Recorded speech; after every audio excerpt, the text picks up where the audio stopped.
Bismillahirrahmanirrahim. Innal hamdalillah nahmaduhu wa nasta'inuhu wa nastaghfiruh wa na'udzu billahi min shururi anfusina wa min sayyiati a'malina. Man yahdihillahu fala mudilla lahu wa man yudlil fala hadiyalah. Wa asyhadu an la ilaha illallah wahdahu la syarika lah. Wa asyhadu anna Muhammadan 'abduhu wa rasuluh. Allahumma shalli wa sallim wa barik ala Muhammadin wa ala alihi wa ashabihi wa man ihtada bihadyihi wastanna bisunnatihi ila yaumiddin, amma ba'd. Alhamdulillah jamaah salat maghrib yang dirahmati oleh Allah Subhanahu wa taala, melanjutkan kembali pembacaan kitab Ar-Rahiq Al-Makhtum, yang mana insyaallah malam hari ini kita akan membaca bagian dari episode Fathu Makkah, yaitu khususnya di hari kedua.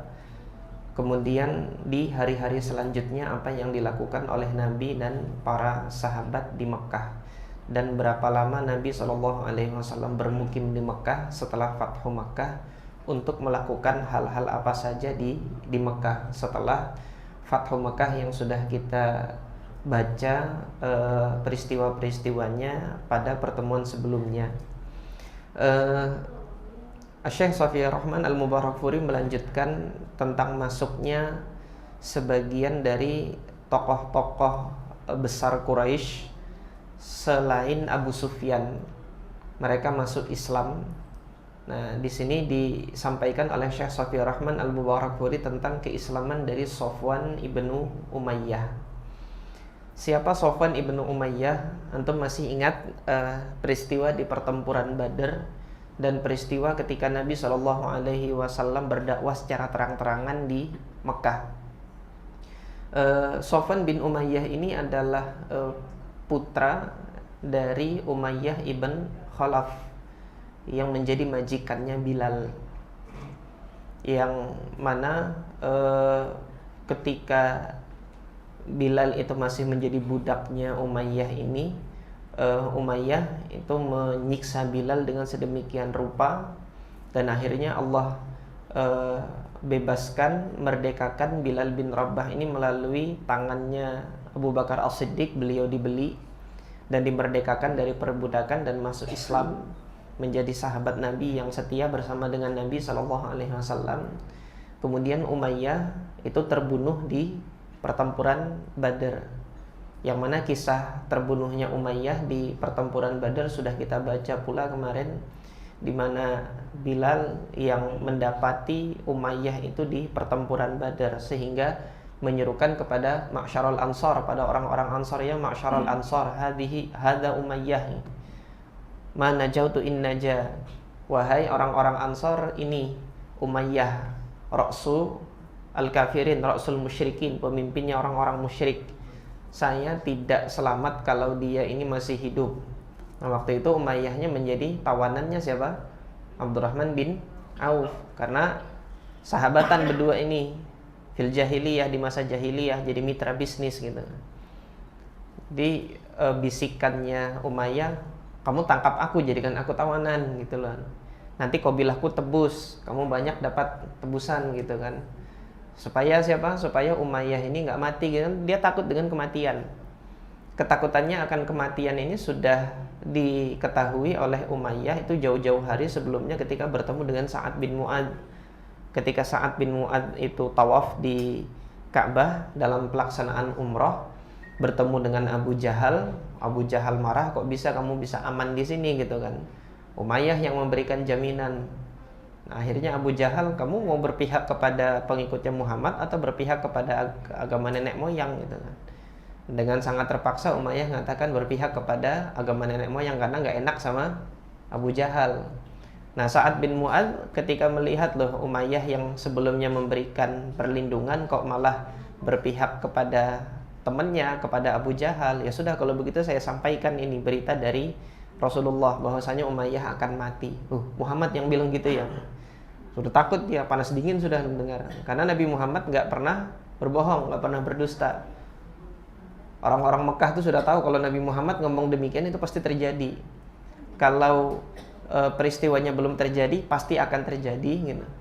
kalau peristiwanya telah terjadi, maka dia tidak berdusta gitu loh. Nah, ini yang ditakutkan sama Umayyah. Jadi ketika berangkat perang Badar, istrinya sudah ngasih tahu, bukankah Muhammad sudah mengatakan kamu mati nanti kan? Ya juga ya. Akhirnya nggak jadi. Ketika nggak jadi, dari luar Abu Jahal teriak, kamu itu laki-laki atau apa? Keluar. Jadi diejek-ejek terus sama Abu Jahal, pengecut dan lain sebagainya, banci gitu kan, bukan laki-laki gitu kan. Nah, gengsi diejek begitu keluar, tapi masih takut-takut. Nah, di tengah perjalanan kemarin waktu pertempuran Badar sudah kita sampaikan bahwasanya apa? Abu Sufyan memberikan kabar gembira bahwasanya rombongan dagangnya sudah selamat dari pengepungan Muhammad gitu. Kami mengambil arah jalan yang menyisir pantai sehingga Muhammad dan pengikutnya tidak bisa mengejar kami gitu. Berita dari Umayyah, sudah kalian pulang saja. Maka Bani Zuhrah pulang. 200 orang dari Bani Zuhrah pulang. Nah, sementara kabilah-kabilah yang lain tetap ikut. Maksudnya Umayyah pengen pulang juga sama Bani Zuhrah, sudah selamat gitu kan, ngapain juga menyelamatkan rombongan dagangnya. Kan rombongan dagangnya sudah selamat, ngapain lagi untuk pergi, maunya pulang Umayyah. Tapi Abu Jahal ngiring terus gitu, awas kamu pulang kamu. Akhirnya sampailah di pertempuran Badar. Ketika di pertempuran Badar, satu-satunya cara selamat ya dengan dijadikan tawanan. Ketika melihat Abdurrahman bin Auf ngambil baju perang, mengutin satu-satu, ketimbang ente ngambil baju perang itu, ini loh aku pemimpin kaum, jadi kan aku tawanan gitu kan, nanti kaumku akan tebus dengan tebusan yang besar. Juga ya. Jadi hitung-hitungan bisnisnya jalan, lebih menguntungkan untuk menawan gitu loh. Maka ditawanlah siapa, Umayyah dan putranya itu siapa kemarin, kakaknya Sofwan ini. Ketika ditangkap, ditawan, ketemu Bilal. Bilal nggak rito kalau dia jadi tawanan. Udah pokoknya dia harus mati di sini. Teriak masyarul ansor. Akhirnya ditusuk, tapi Abdurrahman bin Auf ngalangin. Ini tawananku, jangan macam-macam kamu. Minggir. Enggak minggir. Dari samping dihalangi lagi. Bahkan kemudian sampai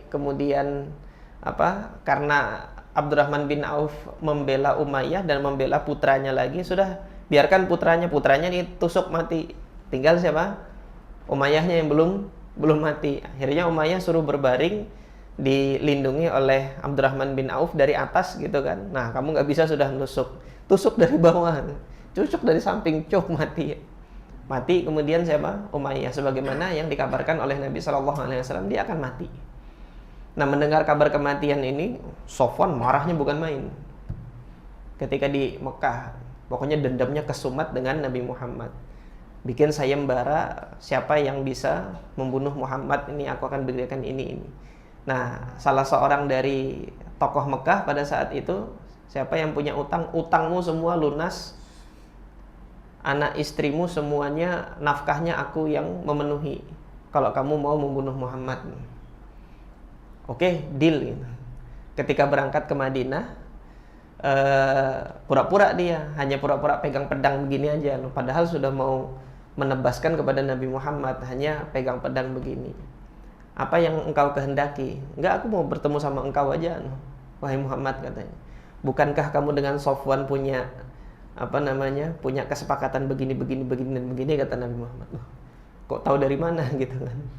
Enggak mungkin orang lain itu tahu perkataan aku dengan Sofwan itu ketika di Mekah, kalau bukan yang menciptakan kami. Berarti ini kabar dari yang Maha Menciptakan. Maka saat itu pula suruhannya Sofwan bersyahadat. Ketika pulang dari Madinah, kok wajahnya berubah gitu kan? Gimana, Muhammad udah mati belum? Malah dia mengumumkan, aku sudah bersyahadat dan aku menjadi pengikut Muhammad. Marahnya bukan main siapa? Sofwan. Aku nggak akan ngomong sama kamu lagi, la ukallimuka abadan. Itu dulu, saking bencinya dia sama Nabi SAW. Nah, pada kesempatan ini masuk Islam gitu loh. Pada kesempatan ini masuk Islam. Lam yakun Sofwanu mimman uhdira damuhu. Sofwan ini bukan termasuk di antara penjahat perang yang dieksekusi mati oleh Nabi pada saat Fathu Mekah kemarin. Pada saat Fathu Mekah ada beberapa penjahat-penjahat perang itu yang memang harus dieksekusi mati karena dia melakukan kejahatan kriminal, membunuh orang-orang tertentu. Nah, di antara yang dilakukan percobaan pembunuhannya itu percobaan pembunuhan terhadap putrinya Nabi, Zainab. Jadi Zainab ini kan ketika Nabi sudah hijrah, Zainab ini belum hijrah gitu loh. Pada saat pertempuran Badar, suaminya Zainab, Abul As ibn Rabi' itu masuk dalam tawanan perang Badar. Nah, ketika Abul As ibn Rabi' ini menjadi tawanan dalam pertempuran Badar, ternyata Zainab yang di Mekkah itu mengirimkan tebusan. Ketika dilihat tebusannya apa? Kalungnya Ibunda Khadijah yang diberikan kepada Zainab. Nangis Nabi Muhammad, ingat siapa? Ingat Zainab. Minta izin Rasulullah untuk membebaskan menantunya itu Abul As, dengan syarat Abul As harus mengizinkan istrinya yaitu Zainab hijrah. Jadi tukeran, Abul As silahkan pulang ke Mekah tapi Zainab ke sini. Jadi terpisah dalam jangka waktu yang lama pada saat itu. Nah, Abul As ini adalah orang yang menepati janji. Karena komitmen beliau itu menepati janji, pada akhirnya Allah Subhanahu wa taala anugerahkan kemuliaan Islam bagi Abul As dan Abul As masuk Islam. Kemudian Rasulullah kembalikan status hubungan pernikahannya itu kepada Abul As dan Zainab ini menjadi suami istri sebagaimana sedia kala setelah terpisah selama beberapa tahun. Setelah Allah Subhanahu wa taala turunkan wahyunya bahwasanya tidak boleh menikahi orang kafir, laki-laki yang muslim tidak boleh menikahi perempuan kafir juga tidak, perempuan muslim tidak boleh menikahi laki-laki kafir. Jadi demikian. Nah, pada saat kembalinya siapa? Zainab bintu Rasulillah kembali ke Madinah sebagaimana janjinya Sofwan gitu kan. Diantar sampai ke tempat yang aman. Nah, di tengah perjalanan ada salah seorang musyrikin Mekah itu yang mengganggu perjalanannya Zainab, digoncang untanya, dipukul untanya sehingga terjatuhlah Zainab dari unta tersebut. Pada saat itu Zainab sedang dalam keadaan hamil dan keguguran. Nah, ini kejahatan. Nah, pelakunya itu oleh Nabi SAW diperintahkan untuk dieksekusi. Tapi pada saat Fathu Makkah ini alhamdulillah masuk Islam pula, nggak jadi dieksekusi. Nah, jadi ada beberapa orang yang harus dieksekusi karena kejahatan yang dilakukan sebelumnya. Sofwan bin Umayyah ini bukan termasuk di antara yang diputuskan oleh Nabi untuk dieksekusi, enggak. Tapi karena mengingat kejahatan-kejahatannya dahulu kepada Nabi Muhammad, kepada kaum muslimin, kejahatan ayahnya juga dulu kepada kaum muslimin, khawatir beliau. Lakinnahu bisifatihi za'iman kabiran min zu'ama'i Quraisy. Tapi karena statusnya dia itu adalah petinggi Quraisy gitu kan, khafa ala nafsihi, dia khawatir. Jangan-jangan aku tidak aman. Padahal Nabi Muhammad sudah menyampaikan dalam khutbahnya kemarin idhabu fa antumut tulaqa, silahkan kalian pergi, kalian bebas, kata Nabi. Nah, kabur dia pergi, wa farra fasta'mana lahu Umair ibn Wahab al-Jumahi Rasulullah sallallahu alaihi wasallam. Sahabatnya Sofwan namanya Umair ibn Wahab al-Jumahi meminta jaminan keamanan dari Rasulullah sallallahu alaihi wasallam. Rasulullah mengabulkan, fa'ammanahu. Rasulullah memberikan jaminan keamanannya. Wa a'tahu imamatahu allati dakhala biha Makkah. Diberikan oleh Rasulullah imamah di mana Rasulullah itu masuk ke Mekah dengan menggunakan imamah tersebut.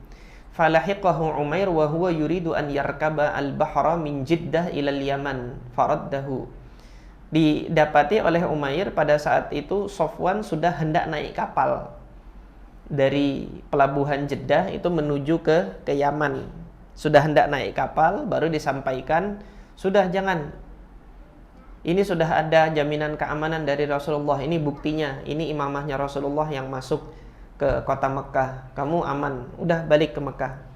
Faqala li Rasulillah sallallahu alaihi wasallam ij'alni bil khiyari syahraini. Berikan aku waktu 2 bulan untuk mempertimbangkan masuk Islam atau enggak. Jadi hatinya masih bimbang, masuk Islam atau enggak, masuk Islam atau enggak gitu. Minta waktu 2 bulan buat mikir-mikir.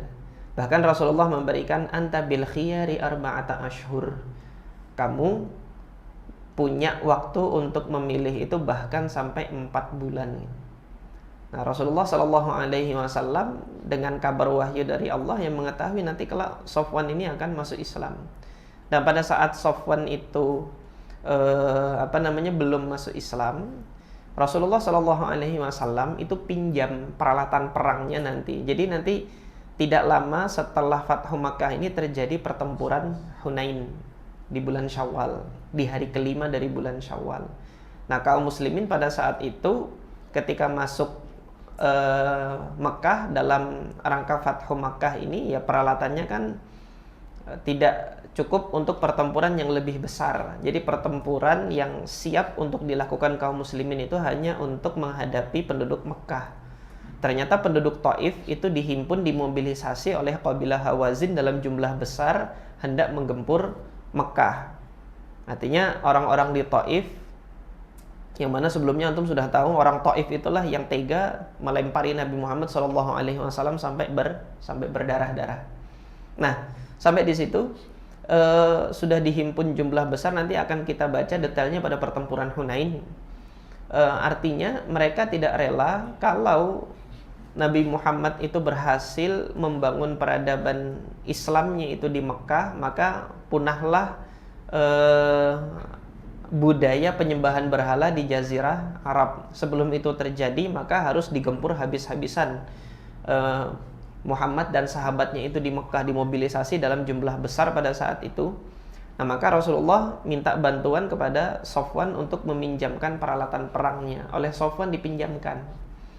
Nah, setelah pertempuran Hunain, Rasulullah bagi-bagi harta rampasan itu semua yang barusan masuk Islam itu diberi harta rampasan yang banyak tanpa pandang bulu.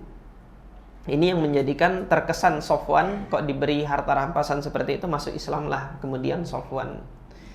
Nah, kemudian ketika setelah diberi pilihan waktu oleh Nabi itu, pada akhirnya Safwan masuk Islam. Nanti kelanjutan kisahnya pada saat pertempuran Hunain. Waqad kanat imra'atuhu aslamat qablahu. Nah, istrinya Safwan sudah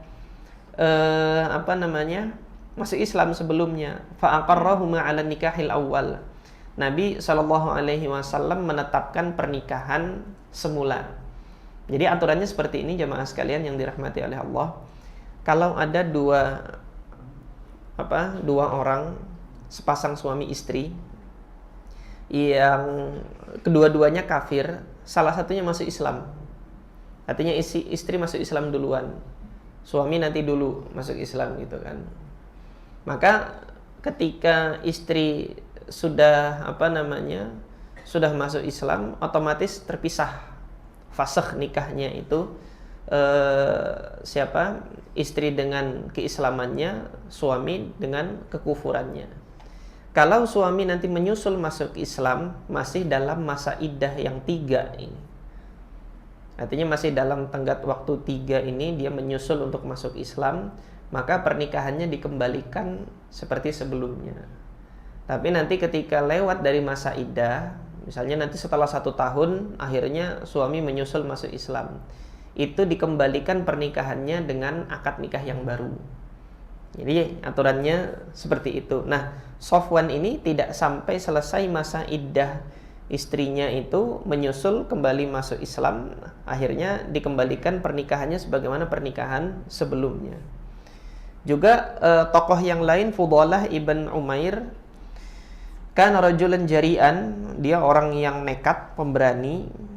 Ja'a ila Rasulillah sallallahu alaihi wasallam wa huwa fit tawaf. Pada saat itu Rasulullah sedang tawaf, dia nekat datang mau membunuh Nabi, liyaqtulahu. Nah, ketika dia nekat datang hendak membunuh Nabi, sebelum dia membunuh, Nabi Muhammad sampaikan, Fa akhbarahu bima fi nafsihi. Rasulullah mengabarkan apa yang ada dalam hatinya, kamu mau membunuh aku kan? Kok tahu? Gitu. Ketika tahu, tidak ada yang memberitahu kecuali Allah Azza wa Jalla yang Maha menciptakan itu. Fa aslama Fudalah ibn Umair, ini juga salah seorang dari orang musyrikin yang sangat lancang, tetapi Allah sentuh hatinya itu dengan keislaman dan masuk Islam dia. Nah, di hari kedua Rasulullah Shallallahu Alaihi Wasallam berkhutbah mengajarkan ajaran-ajaran Islam, dan nanti seterusnya Rasulullah meletakkan pondasi ajaran Islam bagi masyarakat Mekah yang baru masuk Islam setelah Fathu Makkah ini. Walamma kana al-ghad min yaumil fathi qama Rasulullah sallallahu alaihi wasallam fin nasi khatiba. Di hari kedua setelah hari Fatah, Rasulullah berkhutbah di hadapan orang-orang. Fahamidallah, Rasulullah memulainya dengan hamdulillah, kemudian wa athna alaih, dengan pujian kepada Allah Subhanahu wa taala. Wa majjadahu bima huwa ahluh, kemudian menyanjung Allah Subhanahu wa taala sebagaimana yang layak bagi Allah Azza wa Jalla. Nah, sampai sini jamaah sekalian yang dirahmati oleh Allah, hadis-hadis Nabi Shallallahu Alaihi Wasallam yang sahih yang saya dapati, belum pernah Nabi Muhammad itu memulai khutbahnya itu dengan salam. Tapi Rasulullah memulai khutbahnya dengan hamidallah wa asna alaihi, alhamdulillah wassalatu wassalamu ala rasulillah. Itu bagi pengikutnya Nabi Muhammad. Setelah hamdulillah ada salawat. Nah, Rasulullah itu memulainya dengan hamdulillah. Innal hamdalillah nahmaduhu wa nasta'inuhu wa nastaghfiruh. Ini yang dari Nabi sallallahu alaihi wasallam. Jadi demikian. Oleh sebab itu, antum mungkin kalau melihat saya dari awal sampai akhir, awal-awal itu jarang salam gitu kan. Bahkan enggak pernah salam. Langsung alhamdulillah wassalatu wassalamu ala rasulillah.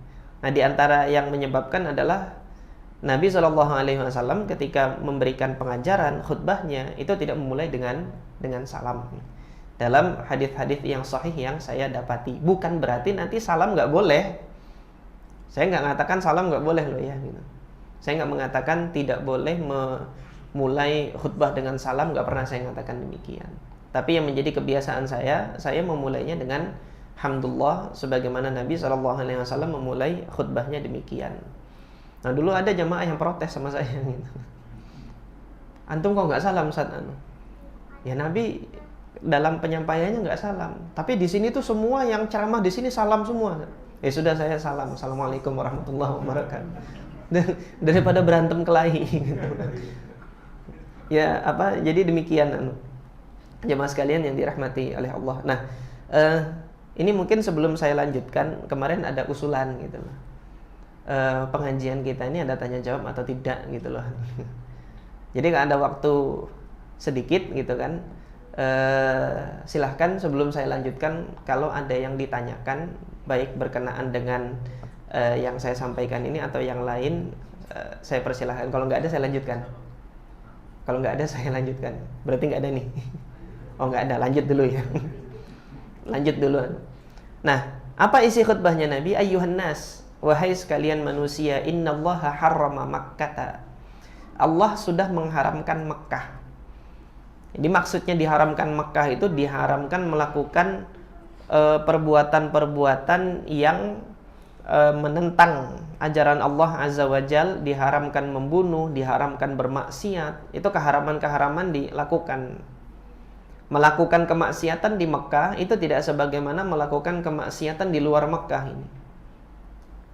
Yauma khalaqas samawati wal ard, semenjak langit dan bumi diciptakan itu Allah sudah tetapkan Mekah ini adalah wilayah haram.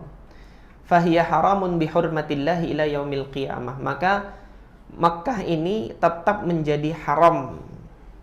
Statusnya itu sebagai tanah haram dengan kehormatan dari Allah Azza wa Jalla sampai nanti hari kiamat. Fala yahillu limri'in, tidak halal sedikit pun bagi seorang yu'minu billahi wal yaumil akhir, bagi yang beriman kepada Allah dan hari akhir, an yasfika fiha daman, untuk menumpahkan darah di tanah haram itu tidak halal.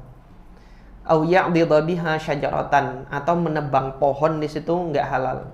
Ada pohon tumbuh di Mekah, jangan ditebang.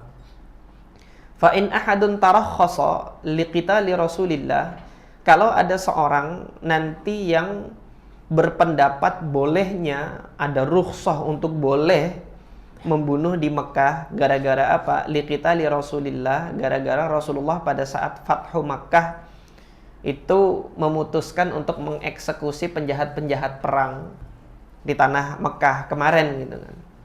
Di hari pertama Fathu Makkah, faqulu, maka katakanlah kepadanya, innallaha adzina li Rasulillah. Karena Allah pada saat itu telah mengizinkan bagi Rasulullah, walam ya'dan lakum, tapi Allah nggak ngizinkan buat kalian. Wa innama halat li sa'atan min nahar.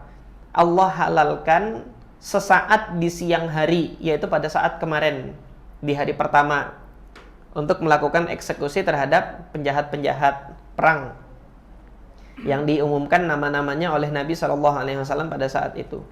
Waqad 'adat hurmatuha, keharamannya itu kembali lagi al-yaum, hari ini. Maka di hari kedua Nabi khutbah ini untuk menetapkan bahwasanya kehormatannya Mekah, keharamannya Mekah itu kembali lagi, tidak boleh lagi menumpahkan tidak boleh lagi menumpahkan darah di Mekah mulai hari kedua setelah Fathu Makkah ini sampai nanti hari kiamat. Kahurmatiha bil amsi, sebagaimana kehormatannya sebelumnya. Falyuballighi syahidu al-ghaib, maka hendaknya yang hadir di khutbah kedua ini menyampaikan kepada yang tidak hadir. Itu kata Nabi. Wa fi riwayatin, dalam riwayat yang lain, la yu'badu syaukuhu, tidak dipotong pohon-pohon berdurinya, wala yunaffaru sayduhu, tidak boleh pula diburu hewan-hewan buruannya. Makanya di Mekah itu, antum yang pernah umroh atau haji ngelihat burung dara bebas di sana, nggak boleh nembak burung dara, aman. Jadi makanan nasi berserakan gitu kan, udah habis, datangan burung dara, tuk tuk tuk tuk tuk tuk. Habis itu orang lewat terbang lagi, aman di situ. Allah Subhanahu Wa Taala jadikan aman wilayah itu, nggak boleh ditembak itu. Wala tultaqatu saqitatuhu illa man arrafaha, tidak boleh diambil barang temuan atau barang yang jatuh di situ, tidak boleh diambil di Mekah kecuali bagi yang sudah mengumumkannya. Sudah diumumkan, nggak ada yang ngaku halal barang tersebut baginya, dan mengumumkannya itu selama 1 tahun. Sudah 1 tahun nggak ada yang ngaku, baru yang menemukannya itu diperbolehkan. Wala yuhtala khalahu, rumputnya nggak boleh dicabut, pohonnya nggak boleh dipotong, rumputnya nggak boleh dicabut. Qala al-Abbas, maka Abbas bin Abdul Muttalib minta keringanan, illa al-idkhir, kecuali rumput idkhir wahai Rasulullah, fa innahu liqainihim wa buyutihim, itu dipakai untuk atap-atap rumah mereka, atap-atap rumah penduduk Mekah wahai Rasulullah. Jadi rumput idkhir itu mirip, kalau di tempat kita ini mirip sama rumput ilalang, tapi tekstur daunnya itu lebih keras sehingga bisa dijadikan sebagai atap rumah. Jadi ketika dia kering itu awet, dijadikan atap rumah. Daunnya Allahu Ta'ala alam, saya belum pernah melihatnya, tapi kalau dilihat ini dijadikan sebagai atap rumah, ya berarti kerasnya itu seperti daun kelapa gitu kan. Tapi dia rumput, tingginya itu seperti rumput ilalang. Nah, disebut juga nama lainnya adalah Hulaifah. Makanya di Madinah itu ada wilayah yang banyak rumput idkhirnya, banyak Hulaifahnya, disebut dengan Zulhulaifah, yang sekarang jadi mikotnya ahli Madinah ini. Nah, maka Rasulullah mengecualikan illa al-idkhir. Nah, kecuali idkhir yang boleh dicabut, diambil untuk kepentingan membangun rumah. Wa kanat Khuza'atu qatalat yauma idzin rajulan min bani Laitsin biqatilin lahum fil jahiliyah. Nah, pada saat itu suku Khuza'ah itu membunuh seorang laki-laki dari suku Bani Laits, karena Bani Laits dulu pernah membunuh seorang Khuza'ah, jadi menuntut balas gitu kan. dibunuhnya satu orang dari Bani Laits karena anggota Bani Laits dulu pernah membunuh seorang dari Khuza'ah. Faqala Rasulullah, maka Rasulullah mengatakan setelah khutbah ini, ya ma'syara Khuza'ah, wahai orang-orang Khuza'ah, irfa'u aydiyakum 'anil qatli, angkat tangan kalian wahai Khuza'ah dari pembunuhan. Falaqad kasural qatlu, pembunuhan itu sudah sangat banyak sekali. In nafa', kalaupun pembunuhan itu ada manfaatnya gitu. Tapi ternyata pembunuhan itu nggak ada manfaatnya. Laqad qataltum qatilan, Anda telah membunuh seseorang. Orang yang Anda bunuh sekarang ini gitu kan, kalau dianggap ini sebagai tebusan dari kesalahan yang masa lalu, tidak. Tapi orang yang Anda bunuh saat ini, la'adiyannahum, sungguh akan saya tunaikan diyatnya. Jadi diyatnya itu ditunaikan untuk dibayarkan diyatnya kepada Bani Laits. Nah setelah ini sudah jangan ada pembunuhan lagi. Faman qatala ba'da maqami hadza, setelah ini kalau masih ada yang melakukan pembunuhan gitu kan, fa ahluhu bi khairin nadharaini, maka pihak keluarga yang terbunuh dia punya dua pilihan. Insya'u fadamu qatilihi, kalau nanti keluarganya itu menginginkan darah, dibayar darah, maka Anda harus membayar dengan darah. Berarti si pembunuhnya harus dikisos, dihukum mati juga. Wa insya'u, tetapi kalau mereka nanti mau berkenan gitu kan, fa'aqluhu, boleh diganti dengan diyat, itu membayar 100 ekor unta. Jadi demikian. Ini yang Rasulullah tegaskan pada saat itu di khutbahnya. Nah karena khutbahnya yang disampaikan oleh Nabi ini banyak gitu kan, saya aja nggak bisa ngingat ini kan. Antum bisa ngingat tadi? Nggak bisa kan? Nah ada salah seorang sahabat Nabi yang datang dari Yaman, namanya itu Abu Syah, minta kepada Rasulullah, ya Rasulullah, uktub li, tuliskan bagiku wahai Rasulullah, ini kepanjangan. Maka Rasulullah mengatakan, uktubu li Abi Syah, tuliskan khutbahku ini bagi Abi Syah. Siapa yang bisa menuliskan, tuliskan untuk Abu Syah ini. Nah sampai di sini jemaah sekalian yang dirahmati oleh Allah, ini adalah dalil tentang bolehnya menulis hadis. Karena para ulama ini berbeda pendapat tentang hadis ini boleh ditulis atau tidak gitu kan. Karena di dalam Sahih Muslim diriwayatkan dari Abu Sa'id Al-Khudri radhiyallahu taala anhu, Nabi SAW melarang untuk menulis sesuatu dari Nabi selain Al-Qur'an. Jadi dalam hadis Abu Sa'id Al-Khudri ini Nabi mengatakan, "Wa man kataba anni ghairal Qur'an falyamhu." Barang siapa yang menulis dari diriku sesuatu selain Al-Quran, hendaknya dia hapus. Nah berdasarkan hadis ini sebagian ulama berpendapat hadis nggak boleh ditulis, hadis dihafalkan gitu. Kalaupun dia nanti nulis hadis, setelah dihafalkan itu harus dibakar tulisan itu.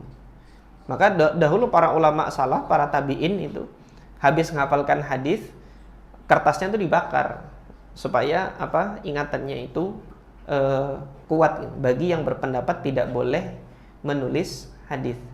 Nah, sebagian ulama kemudian memandang bolehnya menulis hadis berdasarkan hadis ini. Di antara para ulama yang berpendapat boleh menulis hadis adalah Al-Imam Al-Bukhari rahimahullah. Dan kemudian ada satu risalah yang penting berkenaan dengan permasalahan ini. Al-Khatib Al-Baghdadi rahimahullah itu punya risalah namanya Taqyidul Ilmi. Di risalah itu beliau menyusun pandangan yang melarang untuk menulis itu bagaimana mempertemukannya, mengkompromikan dengan pandangan yang membolehkan untuk menulis. Jadi di antara beberapa penjelasannya, hadis Abu Sa'id Al-Khudri ini adalah ucapan Nabi di awal hijrah gitu loh. Di awal-awal Nabi SAW hijrah, karena Abu Sa'id Al-Khudri itu masuk Islamnya awal-awal hijrahnya Nabi. Karena Abu Sa'id Al-Khudri Ansori, sahabat dari kalangan Ansor. Nah, kemudian pada periode akhir Abu Syah ini kan pada periode akhir Fathu Makkah ini, di akhir-akhir baru Rasulullah SAW perbolehkan untuk menulis sesuatu selain Al-Quran dari Nabi SAW.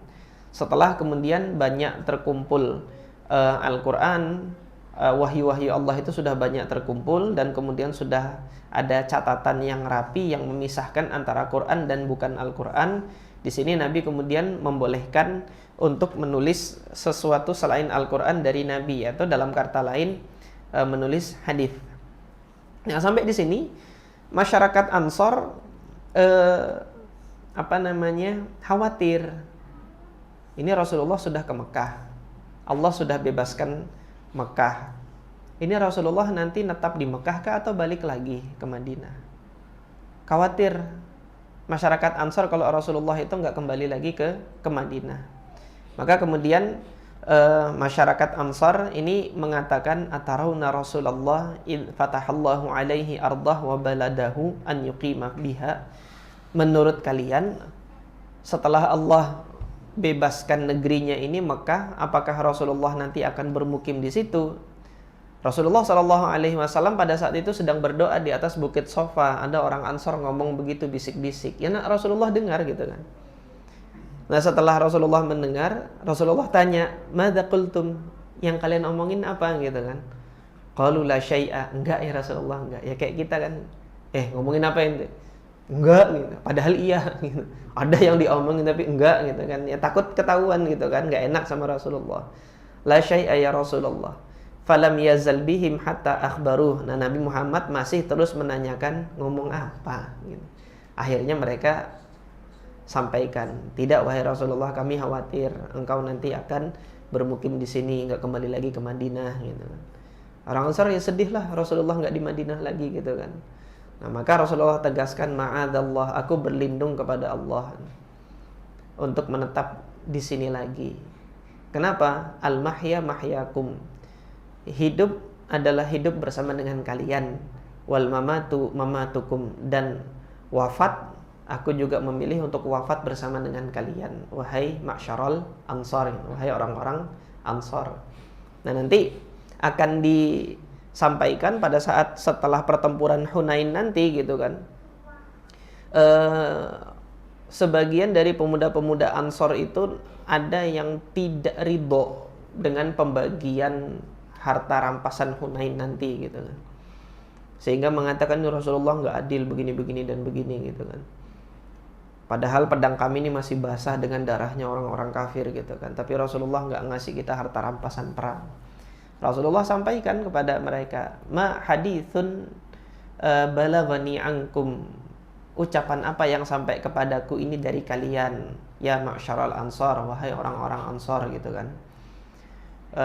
Amma dzau ara'ina fala ya Rasulullah. Orang-orang yang sudah dewasa, senior-senior di sini yang bijak pemikirannya, tidak ada yang mengatakan apapun wahai Rasulullah.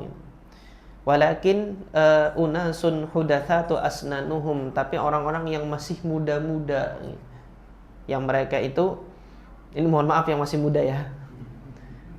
Nah, karena yang masih muda itu masih sumbu pendek gitu loh, masih sumbu pendek gitu.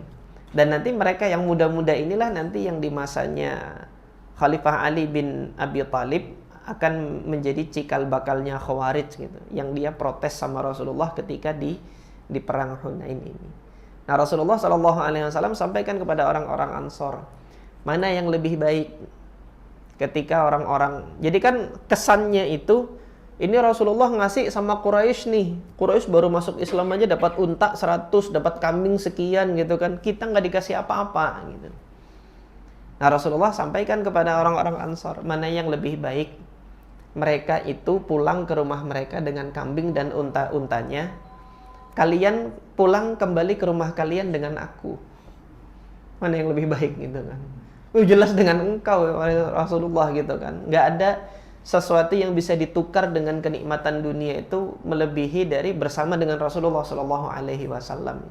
Maka Rasulullah sampaikan bahwasanya Rasulullah itu mencintai orang-orang Ansar, dan orang-orang Ansar pada saat itu menitikkan air mata ketika melihat kecintaannya Nabi SAW kepada orang-orang Ansar. Oleh sebab itu, jamaah sekalian yang dirahmati oleh Allah, Imam Al-Bukhari rahimahullah itu di dalam sahihnya menyusun satu bab yang memberikan kesimpulan kepada kita, hubbul ansar minal iman, mencintai orang-orang Ansor, mencintai sahabat Ansor itu adalah bagian dari keimanan. Kenapa? Karena Nabi mencintai mereka. Mencintai orang yang dicintai oleh Nabi itu adalah bagian keimanan. Membenci orang yang dicintai oleh Nabi SAW itu adalah bagian dari kekufuran. Meskipun kufurnya itu belum tentu mengeluarkan seseorang dari agama Islam, tapi itu adalah bentuk kekufuran ketika membenci orang yang membenci orang yang dicintai oleh Nabi SAW. Waliyadzubillah. Nah, jadi demikian. Sudah masuk Isya? Sudah. Berarti belum cukup waktunya. Nah, episode selanjutnya itu adalah pembaiatan yang dilakukan oleh Nabi SAW. Nanti insya Allah akan kita lihat bagaimana Nabi membaiat kaum wanita. Dan kemudian juga proses selanjutnya itu penghancuran berhala-berhala yang ada di luar Mekah. Kalau kemarin kan yang berada di sekitaran Ka'bah. Nah, berhala-berhala besar itu punya kuil masing-masing. Nanti Nabi Muhammad ngutus Khalid bin Walid untuk menghancurkan kuil Al-Uzza. Nah, di situ ada kuncennya juga, ada juru kuncinya situ. Ente mau apa kesini gitu kan? Aku diperintahkan Rasulullah untuk menghancurkan ini kan. Anda bisa berbuat apa-apa, minggir. Dihancurkan oleh Khalid bin Walid. Ketika Khalid bin Walid balik gitu kan, apa yang kamu lihat ketika menghancurkan Al-Uzza? Ya aku nggak lihat apa-apa, cuma batu aja. Berarti kamu belum menghancurkan Uzza. Kok gitu? Kembali, kata Nabi. Ketika kembali, ditemui wanita berkulit hitam telanjang. Itu Uzza gitu kan. Wujud jelmaan jin yang bersemayam selama ini di berhalanya Uzza itu. Setelah berhalanya dihancurkan, baru dia muncul, dia menjelma itu. Nah, bunuh itu. Nah, ketika sudah dibunuh oleh Khalid bin Walid, setannya itu gitu kan, jinnya itu yang dia pada saat disembah itu bersemayam di patung tersebut, dilaporkan kepada Rasulullah. Nah, kamu sudah membunuh Uzza, kamu sudah menghancurkan Uzza gitu, kata Rasulullah. Dan Rasulullah menyampaikan Uzza dia sudah putus asa untuk disembah lagi di Jazirah Arab. Qad aisa an tu'bada fi hadal biladnya, fi Jaziratil Arab. Nah, dalam riwayatnya Imam Muslim, Nabi mengatakan inna syaitan qad aisa an ya'budahul musalluna fi Jaziratil Arab. Setan sudah berputus asa untuk mengajak orang-orang menyembah dirinya lagi di wilayah Jazirah Arab. Walakin fit tahrishi bainakum. Tapi setan masih belum berputus asa untuk menanamkan kebencian dan perpecah belahan di antara kalian. Ini yang disampaikan oleh Nabi pada saat itu. Nah, insya Allah nanti kelengkapan riwayatnya akan kita baca pada pertemuan selanjutnya. Aku qawli hadza wa astaghfirullah li wa lakum. Subhanakallahumma rabbana wa bihamdika asyhadu an la ilaha illa anta astaghfiruka wa atubu ilaik. Assalamualaikum warahmatullahi wabarakatuh.